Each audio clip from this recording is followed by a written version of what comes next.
I mean, definitely a gritty game. Was not one of our finer games for sure. Had a really rough start to start out with. Felt like we kind of got rattled in some regards in the half court with turnovers and things, and just weren't rebounding the ball the way that we normally do. That's been one of our main staples and foundations for our season is our rebounding. And I felt like the first half we didn't do a great job. Regrouped in the second half.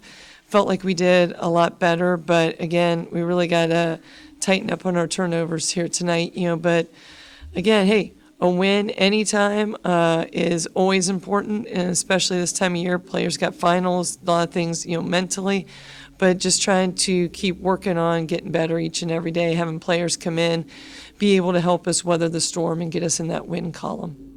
I mean, I think that's part of like at halftime we talked about the fact that we're not rebounding the ball the way that we need to, and I feel, I really feel like we went out the second half, made a huge effort in that regards. Kim, she's been working on the whole free throw shooting, that's for sure, and finding her groove because we know teams are going to foul her or put her at the free throw line. So it's good to see her. She started out rough, missed some in the first half, but really came through for us in the second. Andy, in the second half, rebound the basketball, and then Elise coming off the bench has definitely been, a shot in the arm for us for in the post, has been just doing a really good job.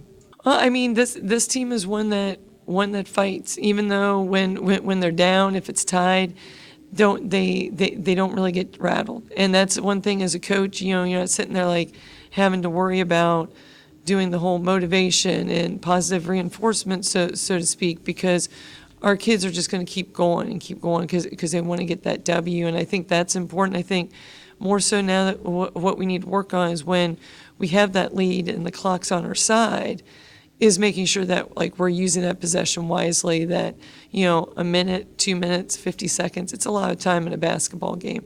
So making sure that when we've got possession of the ball, we want to use the clock, we want to get a really great score and not just, jack up shot just out of nowhere type thing. And I think that's something that, we'll continually, just keep learning and keep growing.